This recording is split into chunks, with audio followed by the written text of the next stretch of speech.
सभी छात्रों का स्वागत है। तो छात्रों, आज की इस वीडियो में हम आपको कक्षा 7वीं जो आपका विषय हिंदी है उसकी वार्षिक परीक्षा सत्र 2022-23 जिसका 10 अप्रैल को आपको पेपर होने वाला है, complete real question paper with solution देखने वाले हैं। तो छात्रों, वीडियो में अंत तक बने रहिएगा। करते हैं स्टार्ट। यहाँ पर आप देख सकते हो आपका कक्षा 7वीं है, विषय हिंदी। सबसे पहले आपको रोल नंबर डालना है अंकों में, फिर शब्दों में अपनी शाला का नाम डालना है, डाइस कोड डालना है, परीक्षा केंद्र का नाम, फिर परीक्षा दिनांक डालनी है। ठीक है, नीचे का जो पोर्शन वो आपके टीचर द्वारा भरा जाएगा।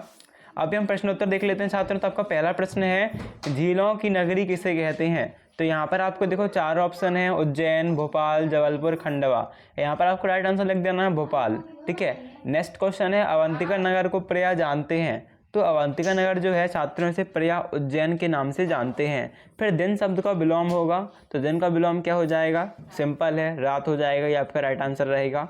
फिर श्रृंगार रस का स्थायी भाव है, हास्य, क्रोध, रति या भय। तो देखो हास्य आपका किसका भाव है? हास्य आपका हास्य रस का स्थायी भाव है। क्रोध आपका किसका है? क्रोध आपका रौद्र रस का स्थायी भाव है।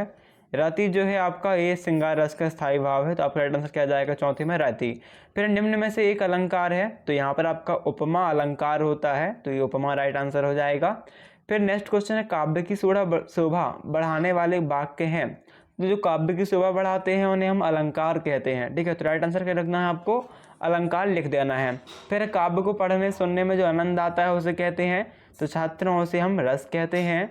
बड़ों को करना चाहिए, बड़ों का करना चाहिए, तो बड़ों को क्या करना चाहिए? सम्मान करना चाहिए, ना कि अपमान, ना कि वाद, ना कि गुस्सा, है ना। अगला प्रश्न है, सूरज का सम्मानार्थी शब्द है, तो ये आपका हो जाएगा दिनकर।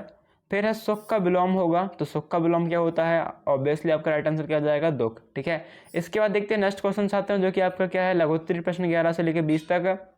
ओके छात्रों, ये जो पेपर है छात्रों आपको सेम टू सेम देखने को मिल सकता है 10 अप्रैल के पेपर के दिन। इसके 90% चांसेस हैं। ओके, बिल्कुल सेम टू सेम आपको छात्रों पेपर देखने को मिल भी जाएगा, है ना, मिल सकता है।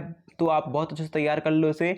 वीडियो को कभी लाइक कर दो, चैनल को सब्सक्राइब कर लो, जितने आपके फ्रेंड है सबका वीडियो शेयर कर दो, तो सबकी हेल्प हो, सब बहुत अच्छे अंक लाएं, है ना। सबके साथ क्वेश्चन पढ़ने हैं आपको, सबके सब आंसर याद करने हैं, एक भी क्वेश्चन नहीं छोड़ना है आपका। देखो 11वां प्रश्न है, महाराजा अग्रसेन ने अपने राज्य में किस परिपाटी का चलन प्रारंभ किया? 3 अंक के लिए है, तो यहाँ पर आपको उत्तर लिख देना है। अच्छे से याद कर लो इसे, आपका सेम फंसने वाला है। यदि कोई व्यक्ति उनके राज्य में आकर बसता है तो राज्य के प्रत्येक परिवार को उसे 1 ईंट और 1 रुपया देना होगा। अगला प्रश्न है, अपने जिले की नदी की विशेषता पर 3 वाक्य लिखिए। तो यहाँ पर आप लिख सकते हो, जो हमारी नदी को सूर्यपुत्री भी कहा जाता है। आपके यहाँ पर जो नदी हो, जो भी नाम हो नदी का, उसका नाम लिख सकते हो, है ना।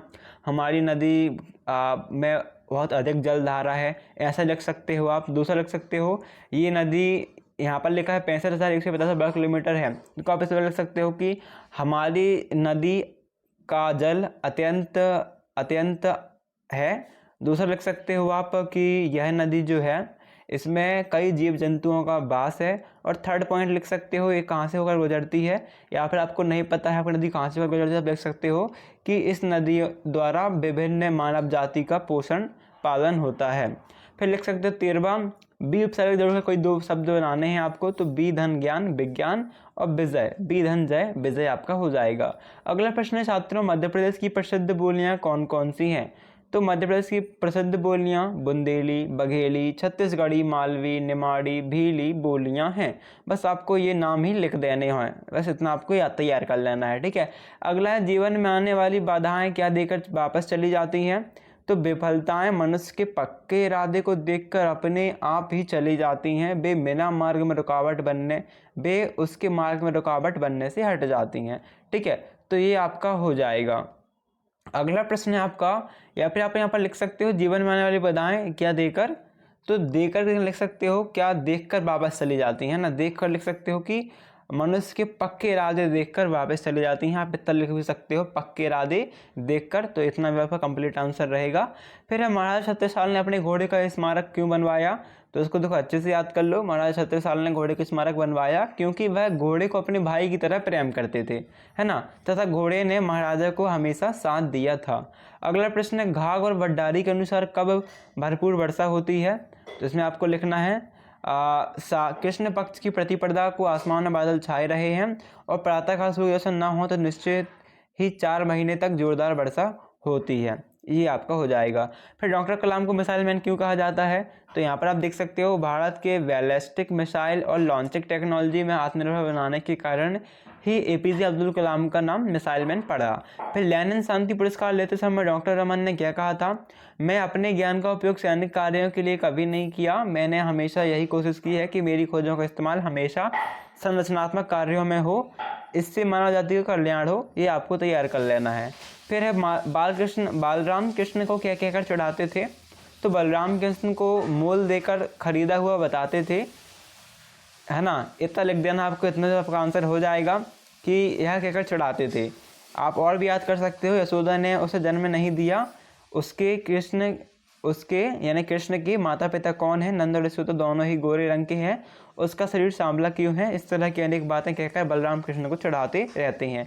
ये आपको पूरा का पूरा तैयार कर लेना है। इसके बाद दीर्घोत्तरीय प्रश्न 21 से लेकर 24 तक निर्देश है, नीचे दिए गए प्रश्नों के उत्तर लिखिए, प्रत्येक प्रश्न के लिए 5 अंक निर्धारित है। तो 21वां प्रश्न है आपका, रसों के नाम एवं स्थायी भाव लिखिए। श्रृंगार, तो इसका रति हो जाएगा। करुण, शोक, हास्यरस का हास्य, वीर का उत्साह, भयानक का भव, भय हो जाएगा। रौद्रस का आपको स्थायी भाव क्रोध हो जाएगा। फिर है अद्भुत, तो अद्भुत का जो देखो स्थायी भाव होता है वो होता है विस्मय। फिर शांत, शांत का होता है निर्वेद या फिर निवृत्ति लिख सकते हो। फिर है विभत्स, तो विभत्स का मतलब होता है जुगुप्सा यानी कुछ जानने की इच्छा। और फिर वात्सल्य जो कि अभी भी जुड़ा है, इसका होता है आपका रति नहीं, गलत लिखा है, वात्सल का होता है ममत्व। क्या होता है, ममत्व। रति तो आपका श्रृंगार का होता है, ठीक है। अब देखो नेक्स्ट क्वेश्चन है आपका 22वां। दिए गए विषय में किसी एक पर 10 वाक्य लिखो, तो आपका डेफिनेटली आपको विज्ञान के चमत्कार जो है इस पर निबंध याद कर लेना, 10 वाक्य याद कर लेने हैं। विज्ञान के चमत्कार में आपके हर साल पूछे जाते हैं, साल में जरूर पूछा जाएगा। फिर अगला प्रश्न है आपका, औपचारिक और अनौपचारिक पत्र में अंतर लिखिए। तो आप देख सकते हो औपचारिक पत्र आधिकारिक या व्यावसायिक संचार के लिए लिखे जाते हैं, दूसरी ओर अनौपचारिक पत्रों का उपयोग आकस्मिक या व्यक्तिगत संचार के लिए किया जाता है। नेक्स्ट क्वेश्चन है, अपने प्रधानाध्यापक को 4 दिन की छुट्टी के लिए आवेदन पत्र लिखिए। जैसे आप अच्छे से तैयार कर लीजिएगा, है ना, ऐसे तैयार कर लीजिएगा। साथ साथ अपने भाई की, अपनी बहन की शादी होने के कारण 4 दिन की छुट्टी का आवेदन पत्र प्रधानाध्यापक को लिखिए, इसे तैयार कर लीजिएगा। और हो सके तो शाला स्थानांतरण का भी तैयार कर लीजिएगा, है ना।